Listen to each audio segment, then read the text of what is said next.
What is up, guys? It's your boy Rick Kakis, and today we've got some brand spanking new Destiny 2 news, courtesy of the Bungie weekly update that has just gone live, revealing official information. And today, it is a doozy. This is the last TWAB before the new season, and it goes over new Iron Banner trials and Nightfall loot, a Season 19 artifact preview, and over 20 exotics that are being buffed or nerfed. Guys, let's get started. But just before we do... What are you wearing? Oh, this is my fanny pack. My wallet was too big to fit in my pants, so now I just put all my things in here. Isn't it cool? Have you ever heard of the Ridge wallet? The Ridge wallet? If you're still walking around with a big bulky wallet, you gotta check out the Ridge wallet. It's sleek, but it can hold 12 cards, cash on the back, RFID blocking outside. Guys, it comes in 30 different designs, lifetime warranty, and if you already have one, check out the new Ridge key case. I turned my wife's clangy keychain into a beautiful silent thing. Definitely worth checking out, because if you click my link down below, ridge.com/kakushd, you get up to 40% off until December 22nd. That's ridge.com/kakushd for up to 40% off, guys. And the best part, 99-day money-back guarantee. What do you have to lose? Click that link, gamer. Alright, now first things first, what is going on this week in game? Well, a brand new cutscene was released at the weekly reset, and it'll play for you as soon as you log into the game. I'm not going to spoil anything in this video in case you want to watch that for yourselves. But moving on from there, something that was just announced like an hour or so before this TWAB went live is that Bungie is having a collaboration with Ubisoft. As you can see, worlds are going to collide with new cosmetics in both franchises, so Destiny is going to get some sweet, Assassin's Creed cosmetics and stuff like that, and of course, in Assassin's Creed, they're going to be able to get some Destiny cosmetics, so that is pretty cool. Moving on from there, guys, Bungie reveals new loot pool changes coming in Season 19. Firstly, for Trials of Osiris. So, what's arriving next season? Well, the Exalted Truth Suros Adaptive Hand Cannon and the Unwavering Duty Suros Adaptive Machine Gun, a Trials machine gun. That's gonna be interesting. Then what's staying? Well, the Whistler's Whim Bow, the Forgiveness Sidearm, the Inquisitor Shotgun, and the Burden of Guilt Fusion Rifle, and then the Aisha's Embrace and the Reed's Regret are leaving that loot pool. Moving on from there, for Iron Banner, what's arriving? The Dark Decider Auto Rifle and the Ganora's Axe Slug Shotgun. So that was a shotgun already in the game years ago at this point. It's obviously coming back with changed perks and so on. What's staying? The Allied Damned Sidearm, Roar of the Bear Rocket Launcher, the Wise and Rebuke Fusion Rifle, Hero's Burden Submachine Gun, Frontier's Cry Hand Cannon, the Razor's Edge Sword, and what's leaving? The Forge's Pledge and the Reese Walker. Now for Nightfall, what's arriving? The Wendigo GL3 Heavy Grenade Launcher and the Hung Jury Scout Rifle, and what's leaving is the Silicon Neuroma and the Duty Bound. This is very, very surprising. The Wendigo, if I'm remembering correctly, is a pretty famous grenade launcher, but the Hung Jury we had not too, I still have my non-sunset Hung Jury. Is it going to be back with even different perks compared to the last one? We'll have to wait and see. Moving on from there, they also say one more thing. We have shiny new Season 19 ornaments for the ritual activities like Gambit, Crucible, and Vanguard. So here is all three of those modeled on a Haka weapon. Maybe this is the new ritual weapon coming in Season 19, so pretty interesting. Moving on from there, guys, Bungie says they're actually going to add the full auto toggle within the gameplay section of the settings menu with the launch of Season 19. So you'll be able to go into your settings and just turn every gun full auto. So sidearms, hand cannons, no need to have a good trigger finger. You can simply turn that on and it'll fire as fast as possible. Pretty interesting there. Moving on from there, guys, for some weapon archetype changes coming in Season 19. Well, there's a lot of them. But first of all, Bungie talks about the actual spread differences within the shotgun subfamily. So, aggressive. Here is the, spread for an aggressive shotgun. They say fixed, evenly distributed cone. For the precision, and this includes the duality hipfire, it is a vertical oval. Then for lightweight shotguns, it is a diamond. And then for rapid fire shotguns, it is a square. And obviously for slug, it's a slug. That's obvious. But some changes here. So for aggressive shotguns, fixed several shotguns that were using the incorrect intrinsic aggressive perk. All aggressive shotguns will now increase rate of fire after a kill as intended. And for rapid fire shotguns, they actually increase the PvE damage by 5%, and the reload speed benefit for rapid fire shotgun frame now always applies instead of only from an empty magazine. So definitely rapid fires in PvE, maybe consider it next season. Now for sidearms, what they're doing is they reduced the zoom stat on Drang and the Drang Baroque from 14 to 13. So a little bit of a nerf there to a very, very good PvP sidearm. Now for fusion rifles, they're reducing the stability from 49 to 35 and reducing the aim assist from 59 to 45. Now, those changes are specifically to the main ingredient that has become a bit of an issue, but for fusion rifles in general, they say the reticles don't react much to changing accuracy from firing and jumping, etc. So they're actually rebuilding the fusion rifle hipfire reticle so that it reacts more obviously to changes in the accuracy cone, which is definitely warranted. Now, for the glaives, so the glaive projectiles have been adjusted for more reliable hit detection over the network. Glaive melee attacks can now benefit from exotic armor perks on the Syntheseps, Wormgod Caress, and Winter's Guile, and the glaive melee damage multiplier is reduced by 20 to 30% against champions, mini-bosses, and vehicles, but damage against major and minor enemies are unchanged.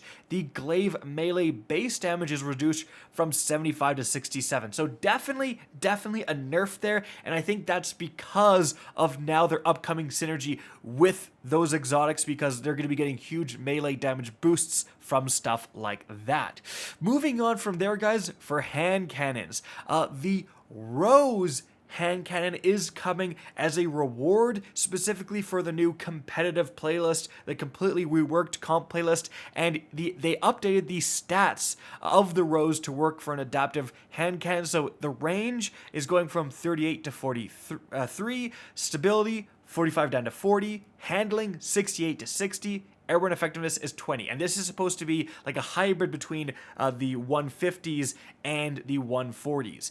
Moving on from there for blinding effects. So they say grenade launchers, Queen Breaker, Grand Overture, all previously used the older blinding screen effect, which players have reported feel jarring. So they've switched these to the new arc blind effect, which has significantly reduced the screen effect brightness and is overall less intrusive. These Bungie devs are clearly not playing Modern Warfare 2, because if you get blinded in that game, you might as well just get punched through your monitor. My goodness. Alright, now for weapon mods. The Dragonfly, Rampage, and Surrounded perks now have their spec mod behaviors enabled by default. That means all three of those perks just got massive buffs within Season 19. Rampage will last longer, Dragonfly explosions are significantly better, and Surrounded is significantly more powerful as well, all next season. So definitely, take out some weapons from your vault that have those perks. Moving on from there, some more perk reworks. Air Assault now grants a stacking bonus to airborne effectiveness, maximum 2 stacks, 1 per final blow, 2 per airborne final blow. Each stack is plus 30 aim assistance. Headseeker. Okay, so body shots now increase your precision multiplier and increase aim assist. Additional body shots reset the timer. Then it has a 0.5 seconds base timer. Body shots while Headseeker is active reset the timer. Interesting. All right, so Encore. So they say the implementation was a little complex and fiddly. Here's what's going to happen. Final blows now grant stacks of Encore, and stacks grant increased stability, range, and accuracy. body shot final blows grant 1 stack, precision final blows grant 2 stacks, with a maximum of 4 stacks. It lasts 7 seconds, an enhanced encore lasts 7.5, and final blows obviously refresh the timer. You get plus 8 stability, plus 5 range, and 1.25% accuracy per stack. Still going to be a trash perk in my opinion after reading that. All right, Seraph rounds. They say they will be appearing on more weapons next season. Guys, huge hint right there for Season 19. We know basically nothing about Season 19, but if Seraph rounds that exclusively appear on Warmind weapons are back next season, perhaps it'll have a Warmind theme. So that's pretty exciting, but they say they removed the plus 10% range scaler, and it now offers plus 7 stability, plus 3 range. Now, moving on from there, tunnel vision plus kill clip not being refreshable while active has always been counterintuitive, so they've changed that a bit. So the duration of these buffs can now be refreshed if activated while already active, and they reduce the kill clip damage bonus from 33% to 25%. So definitely they're going to be significantly easier to use. For those who don't know, you'd kind of have to wait until kill clip ran out before you can activate it again. So it was very fidgety. So now it's going to be way easier to keep the kill clip damage bonus up, but that damage bonus going to 25%. That is quite the nerf, and on a lot of weapons where it increased the time to kill, now it might not, and therefore those rolls became a lot less good. Moving on from there, redirection didn't use our standard method of checking for weak versus strong enemies, so we've changed it so it now builds stacks against red bar enemies and consumes them on everything else. So it matches minor spec and other perks in similar language. So redirection obviously is from the Deepstone Crypt raid, and that is being updated next season to allow weapon crafting, so a little bit of a buff there. Now, 4 buffs specifically for the Haka Breach Armament's origin trait. They wanted to bring down Ward of Dawn, Well of Radiance, and Stasis Crystals in PvP, so it now increases damage versus those things by 30% and 60% with the artifact mod. Whew. Then for Gutshot Straight, increased bonus auto rifle body shot damage 10% to 20%, a little saucy there, especially on auto rifles where you're kind of hitting all over. The compulsive reloaders reload benefit, it now remains active down to half ammo.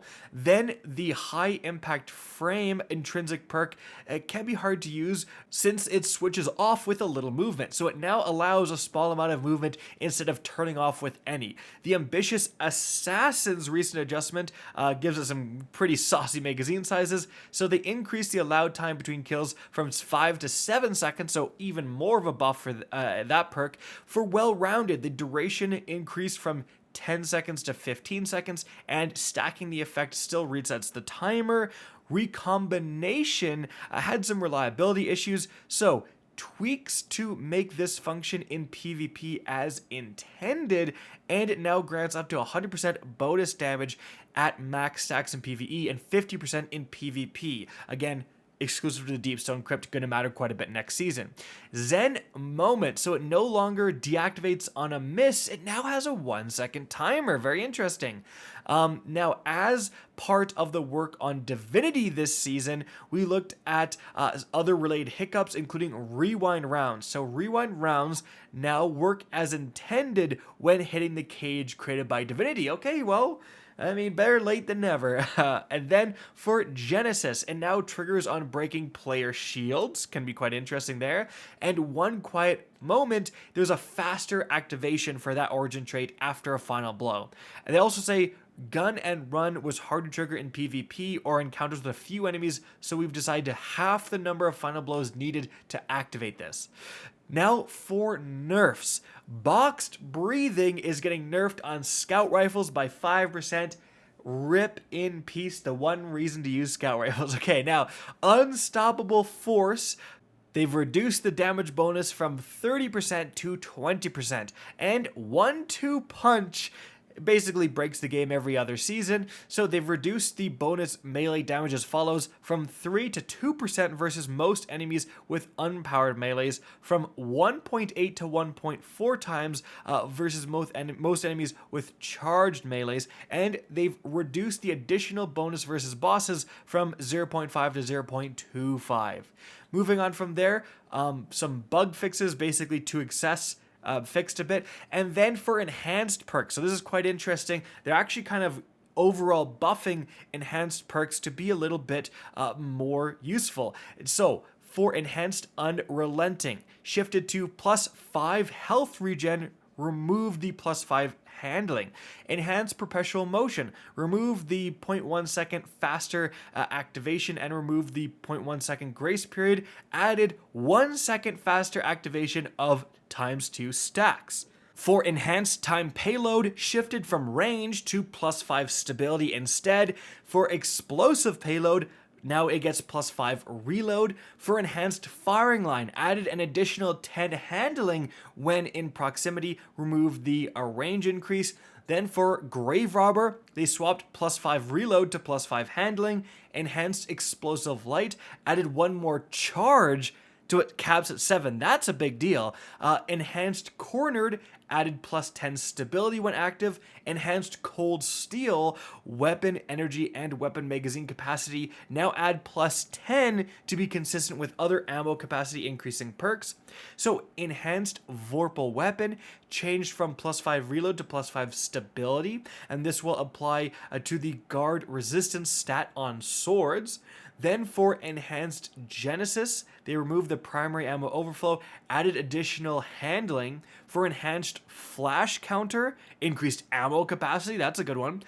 Chain reaction, updated the description as this provided a different benefit to swords. And enhanced ambitious assassin, increase the time allowed between final blows from 6 seconds to 8 seconds. And for exotics, a lot of reworks here, guys, and a lot of exotics being affected. So for the fundamentals perk, which lets you switch between different elements, you can find this on the Borealis, the Hardlight, and the Dead Messenger. Here's where that's changing. Now, if you're on Arc, you get +25 handling, +5 range. If you're on Solar, +35 reload speed, +20 airborne effectiveness. And Void, you get +20 stability and +10 aim assist. So yes, you can switch the element to deal with different shields and all that stuff, but you're also now going to get those stat bonuses. But in addition to that change for the Borealis sniper rifle, breaking a matched shield now refills the magazine from reserves and allows your next 5 shots to deal bonus damage, not deactivated by reloading. Alright. Then for the Jade Rabbit, they say it's strong, but the exotic perk was lackluster, so quickly landing 3 crits return around to the magazine and increases the damage of your next body shot. Stacks up to 3 increased body shots, and it resets if you reload. But moving on from there, we have nerfs. Bungie says 3 weapons dominate the raid exotic weapon usage chart, and those are going to be the Witherhoard, the Divinity, and of course the Arbalist. So for the Witherhoard, they say it was extremely strong in both PvE and PvP, so they reduced the Taken Portal duration from 7.5 seconds to 4.5 seconds. Probably still going to be a very good weapon, but definitely a pretty severe nerf there. Moving on to the Divinity. So here's what they're doing. They say it's important to call out that you can still apply a 30% weaken debuff with the cage by combining Divinity with a tether or tractor cannon, but for the Divinity specifically, they reduced the weaken from 30% down to 15%. And then it says it still self-buffs to 30%. Moving on from there, the Arbalist. So it's getting a reduced body shot damage to match the Lorentz Driver, which got a body shot damage nerf earlier. And then for the Gjallarhorn, they say it is the highest DPS rocket launcher. They reduced the primary rocket's impact and detonation damage by 25%, but Wolfpack rounds are unaffected. So basically, the rocket launcher itself is getting a nerf, but if you're using it in a strategy with other legendary rocket launchers, it should still be able to work quite well. Then for the Forerunner, so it received an unintended and relatively small damage buff in Season 18, but it's absolutely running wild, so they reduced the Forerunner base damage from 40 to 37, and crit damage from 72 to 67. Now moving on from there, for buffs, they say we track exotic weapon popularity when deciding what exotics to buff by looking at how many active players own a weapon and how much they use it in game. So there you go. There was the lowest 20 usage numbers in terms of exotics. So very excited to see that they're doing this. They're looking at the ones that no one are using. So first of all, with the addition of the full auto setting in your menu, they're replacing full auto trigger system, the perk, on each exotic weapon that had it. So the No Time Explain now gets Feeding Frenzy, the Traveler's Chosen gets Surplus, and the Vigilant Swing gets Ensemble. They've also fixed an issue where crits from the Dead Man's Tale were landing inconsistently, so it now prefers critical hits over body shots in hipfire if both types of targets are inside the precision aim cone, and they increase the body shot damage from 46 to 54 and reduce the crit damage from 81 to 80. Then for the Darcy Sniper Rifle, long neglected, it now applies Jolt when damaging targets affected by personal assistant, and they increase the base airborne effectiveness to 80. So we'll see if that actually makes a difference. I'm not exactly sure. Now for the Wish Ender, they said it always had a hidden damage bonus versus targets affected by Witherhoard due to its identity as a taken hunter's weapon. Should have told us about this, Bungie, before you nerfed the Witherhoard. But they say increased bonus versus Witherhoard blighted targets from 10% to 25%.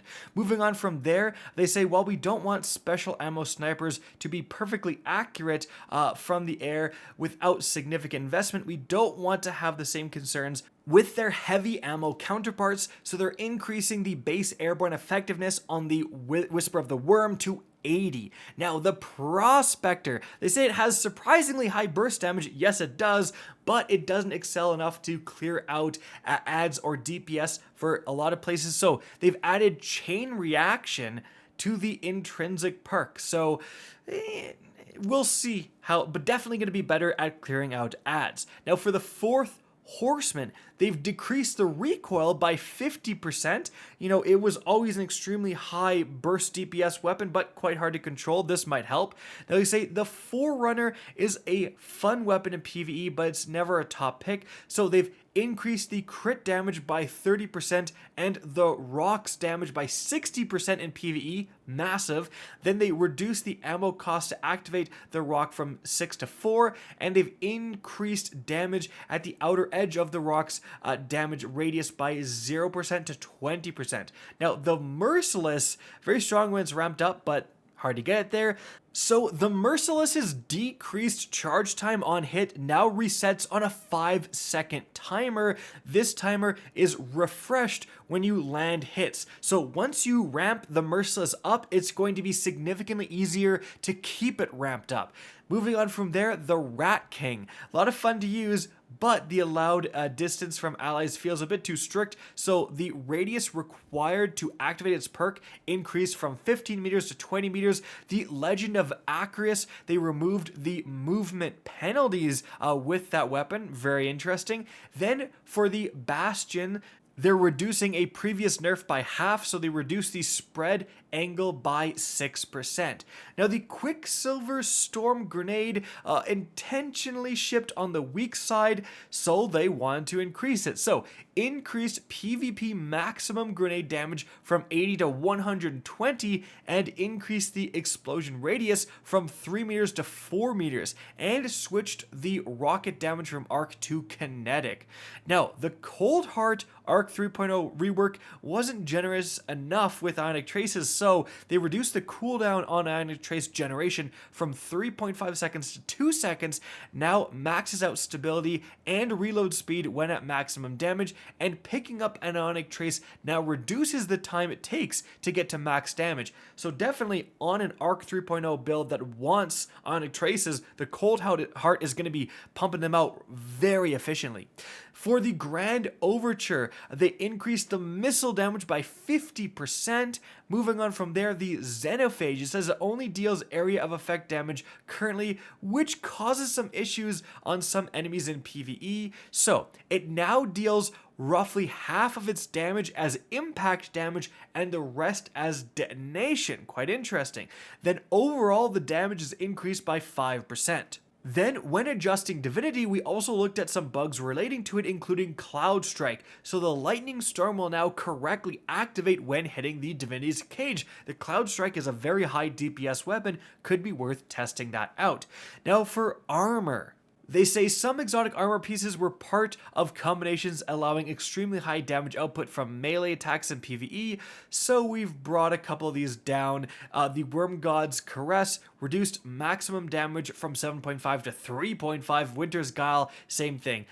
So pretty depressing there, and definitely that's why you can now use them with glaives. For the Gear Falcon's Hauberk, whatever it is, we have a change upcoming in patch 6.3.0.1. Here's a sneak preview. So you now gain volatile rounds when exiting invisibility, okay? And when executing a finisher while invisible, this exotic now gives nearby allies a reserve overshield and gives a wearer a temporary bonus to weapon damage. So a little bit of a rework there. Now in the future, here's what you can look forward to: a heavy weapon damage rebalance. So they're tinkering with bringing some less effective options up while bringing some of the damage outliers down. What's the Lightfall DPS meta? So that's likely to affect it. A large rebalance of airborne effectiveness, making primary ammo weapons significantly more accurate while airborne without any investment in the stat. Think Icarus level accuracy from before season 17.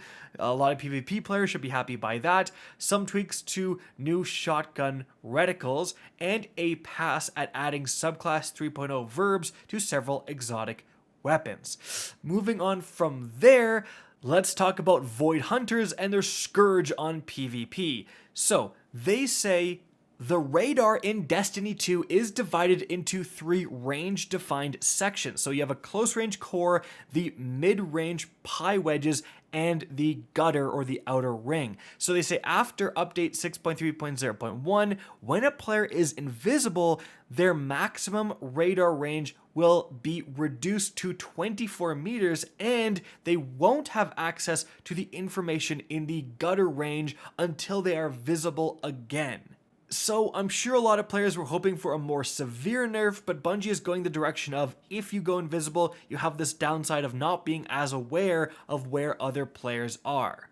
But moving on from there, we're getting close to the end of the video, but we have some extremely important information. Bungie previews the Season 19 artifact mods. So Bungie says each season's artifact has focused on one of the light subclasses, reinforcing and enhancing the 3.0 updates that players have been tinkering with throughout 2022. In Season 19, it's time to give a little love to Stasis. As we've already done in the final season of the year, you'll see some reprisals, some reimaginings, and some experimentation. So the Season 19 artifact will have anti-champion mods for hand cannons, scout rifles, bows, pulsed rifles, auto rifles, and submachine guns, as well as the return of unstoppable grenade launchers. The Lucian Finisher mod returns to help you generate some heavy ammo, huge, and we've got some new twists on a few old favorites, including a version of Passive Guard that works with glaives and a reprisal of Breach and Clear designed to interact with Void 3.0. Wow, so Breach and Clear combined with unstoppable grenade launchers, whew, it's going to be a grenade launcher meta in PvE next season, calling it now. Now they actually continue saying we're trying out some experimental mods, so they say be on the lookout for artifact mods for the chest and leg slots that grant bonuses to resilience and mobility respectively. We also have a helmet mod that grants additional airborne effectiveness to the weapons that you are wielding. The monochromatic Maestro mod in the class item slot rewards you generously for using weapons and subclasses that match their damage types. We've even included a mod aimed specifically at solo players, which should be very useful in tackling those legend lost sectors to get just the right roll on that exotic you're looking for. That's really interesting. And guys, next up, there's a community competition to vote on the next exotic ornament the Arbalest is getting. So you have Design 1, Historic, then you have Design 2, Black Armory, and lastly, Design 3, Synthwave. So you're going to get an email if you're subscribed to Bungie emails on December 5th where you can vote for this. And then guys, the last thing we're talking about is a new Prime Gaming drop. So as you can see right here, it includes the Sturm exotic sidearm, an ornament for the Sturm, the Ram exotic Sparrow, and the Nothing Gold legendary ship. Guys, massive TWAB, but some extremely important information. Definitely gonna have to get some stuff out of the vault, start infusing the stuff that are getting some pretty big buffs. I hope you enjoyed this video, found it informative, and if you did, please remember to help me out by simply rating and especially sharing this video. If you guys want to see more Destiny 2 content similar to this, don't be afraid to slap that subscribe button. If you want to get in touch with me and keep up to date with the latest channel activity, the best way is to follow me on Twitter at RickCacus. That is linked in the description down below. Again, I hope you enjoyed the video, and as always, have a good day.